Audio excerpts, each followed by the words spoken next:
Hello friends, जय हिंद। तो friend, जैसा कि आप सभी को पता है कि एसएससी जीडी का एग्जाम 4 फरवरी से कंटिन्यूअसली चल रहा है और आगे भी चलेगा। इसी में बहुत सारे छात्रों का कमेंट आ रहा है कि स्कोर, ऐसा स्कोर बताइए ताकि जो है मेरा जो एसएससी जीडी का एग्जाम है सीबीटी, ये मैं क्वालिफाई कर लूँ, उसके बाद मैं फिजिकल का तैयारी करना स्टार्ट कर दूँ। अक्सर जो अगर देखा जाए तो एसएससी जीडी में यदि ज्यादातर छात्र जो है यूपी, बिहार, झारखंड के ही होते हैं मैक्सिमम स्टूडेंट।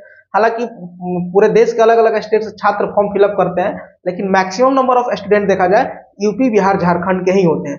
मैं आपको कैटेगरी वाइज एक सेफ स्कोर बताऊंगा और इसके पास आप इसके आसपास यदि आपका मार्क्स आ रहा है आफ्टर नॉर्मलाइजेशन, तो आप सेफ स्थिति में हैं और आपका एसएससी जीडी का इस बार रिजल्ट आने की संभावना रहेगी। और यूपी, बिहार, झारखंड अलग अलग स्टेट वाइज मैं बताऊंगा और कैटेगरी वाइज। ठीक है, एक बार ध्यान दीजिए। और यही बताऊंगा यदि कटअप पर इफेक्ट पड़ेगा तो किस किस बातों से कटअप पर इफेक्ट पड़ेगा। बिगिनर होंगे, मान लीजिए कि भी छात्र बिगिनर होंगे, एसएससी जीडी के बारे में नहीं जान रहे होंगे अभी तक, उनको मैं 1 मिनट समय लूंगा और जो भी छात्र एग्जाम दिए हैं उनको 1 मिनट के बाद कंटिन्यूअसली वीडियो आपको समझ में आ जाएगा। कटअप पर बात करेंगे। 1 मिनट बिगिनर के लिए कुछ कुछ बता दे रहा हूँ। देखिए, एसएससी जीडी का छात्र वही फॉर्म फिलअप करते हैं जो क्लास 10 पास होते हैं। यानी बिहार बोर्ड हो या भारत का कोई भी बोर्ड से यदि आप क्लास 10 पास हैं तो एसएससी जीडी का फॉर्म फिलअप कर सकते हैं। और आपका न्यूनतम उम्र सीमा, एज लिमिट की बात की जाए तो 18 वर्ष न्यूनतम उम्र होनी चाहिए। 18 वर्ष में 1 घंटा भी कम रहेगा ना तो नहीं होगा, 1 दिन भी कम रहेगा तो नहीं होगा। ये सब चीजों को ध्यान दिया जाता है एसएससी जीडी के फॉर्म भरते समय। 18 साल न्यूनतम एज, न्यूनतम उम्र। और जो है आपको 10th क्लास जो है आपको क्वालिफाई यानी पास होना रहेगा। अब बात करेंगे कट ऑफ पर बिना किसी देरी किए हुए। देखिए, सबसे पहले हम यूपी के बताएंगे। यूपी का कट ऑफ इस बार हाई जाएगा। कट ऑफ हाई जाने का कारण क्या है? 1/8 निगेटिव। इसके पहले वाले एग्जाम में भी 1/8 निगेटिव था और उसके पहले एग्जाम देखा जाए तो 1/4 निगेटिव था। तभी ज्यादातर छात्र जो है क्वेश्चंस कर रहे हैं और 1/8 निगेटिव है, यानी 8 क्वेश्चन गलत होगा तब आपका एक सही क्वेश्चन का मार्क्स काटा जाएगा। इससे इफेक्ट पड़ेगा। और क्वेश्चन का लेवल जो है देखा जाए तो पीवाई की प्रीवियस ईयर बेस्ड ही क्वेश्चंस आ रहा है और उसे देखा जाए तो थोड़ा सा इजी वे में ही आ रहा है। क्वेश्चन का लेवल जो है हार्ड नहीं आ रहा। मैक्सिमम छात्रों से मैंने बात की, 10-15 छात्र एसएसजीडी को ऑलरेडी एग्जाम दे दिए, अलग अलग स्टेट्स, यूपी से भी कुछ छात्र थे, बिहार से भी थे, उनसे मैंने बात किया तो उन लोगों का जवाब आया कि प्रीवियस ईयर बेस्ड क्वेश्चन है और देखा जाए तो क्वेश्चन का लेवल प्रीवियस ईयर से थोड़ा सा डाउन दिखती हुई नजर आ रहा है। तो कटअप पर इफेक्ट तो पड़ेगा ही पड़ेगा।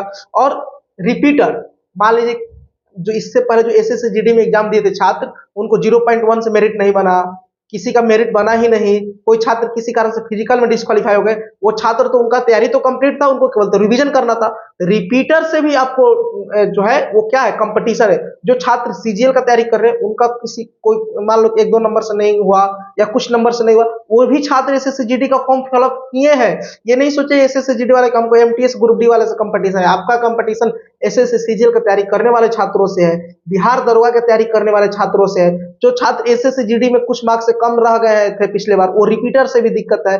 बिगिनर वाले, यदि आपका स्टडी प्लान ठीक हुआ होगा, यानी आप मॉक टेस्ट में अच्छा स्कोर कर रहे होंगे तो आपका भी रिजल्ट आने की संभावना रहेगा। ये नहीं है कि बिगिनर का रिजल्ट नहीं आएगा। बिगिनर बहुत सारे छात्र जो फर्स्ट अटेम्प्ट में ही क्वालिफाई कर लेते हैं, क्योंकि ड्यू टू मतलब आपका स्टडी पर डिपेंड करता है कि आप किस तरह से स्टडी करें। बहुत सारे छात्र स्टडी करते हैं कल किताबों का देखते हैं, कुछ ऐसे करते हैं कि 4 घंटा में पढ़ के 10 घंटा के बराबर, मतलब वो स्मार्ट वर्क हो गया।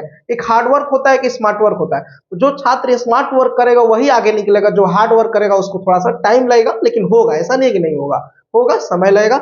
और बात करते हैं कटअप। यूपी के जो भी छात्र यदि जनरल कैटेगरी से होंगे तो 140 के आसपास या इससे ज्यादा रहे तो आप सेफ स्थिति में है। देखिए, कटअप ज्यादा जाने का कारण मैं आपको पहले ही बता दिया।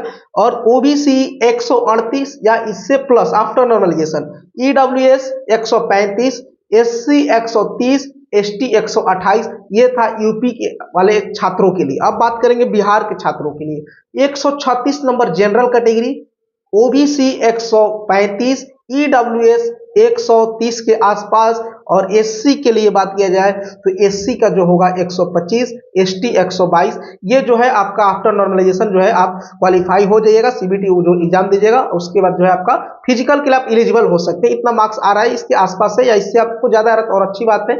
और ये बात ध्यान दीजिएगा, ये जो मैं आपको कट ऑफ बता रहा हूँ इसी के आसपास रहा। एग्जैक्ट कट ऑफ तो अभी नहीं बता पाऊंगा क्योंकि पूरा कंप्लीट एग्जाम खत्म नहीं हुआ, लेकिन हाँ कुछ बहुत सारे शिफ्ट एग्जाम कंप्लीट हो गया। उसके बेसिस पे मैंने एनालिसिस करने के बाद दो चार छात्र ऑलरेडी पहले हमारे दो जो मित्र हैं वो सिलेक्टेड हैं, और जो भी छात्र एग्जाम दे रहे हैं उनसे मैंने बात किया पर्सनली, वन बाई वन बात करने के बाद मैं यह कट ऑफ आप सभी के सामने जो ये सिर्फ स्कोर मैं आपको बता रहा हूँ। अब झारखंड के बहुत सारे छात्र फॉर्म फिलअप किए होंगे। जनरल कैटेगरी से 128, ओबीसी 126, ईडब्ल्यूएस 124, एससी 120, एसटी 116, इसके आसपास या इससे ज्यादा आ रहा है तो झारखंड के छात्र एसएससीजीडी जो है सीबीटी 1 जो सीबीटी एसएसजीडी का एग्जाम हो रहा है इसमें आप क्वालिफाई हो सकते हैं। और ज्यादातर सब होना रहेगा, आपका रिजल्ट आएगा, और जैसे ही आपका रिजल्ट आएगा आप जो है फिजिकल होगा, और फिजिकल में आपका मेरिट, फिजिकल के बाद आपका फाइनल मेरिट आएगा, फाइनल मेरिट के बाद आपका जो है आपको फाइनल सिलेक्शन के लिए बुलाया जाएगा, उस मेडिकल उडिकल जो भी प्रोसेस है। अभी तो केवल इस सीबीटी के पे बात करेंगे। सीबीटी जैसे ही आपको प्रॉपर क्लियर हो जाता है तो आप जो है फिजिकल एलिजिबल हो जाएगा, और इसके आसपास जो आपका मार्क्स आ रहा है तो आप सेफ स्थिति में, कोई किंतु और परंतु की बात नहीं है। चलिए आज की वीडियो यहीं पर कंप्लीट किया जाता है। थैंक यू, जय हिंद, जय भारत।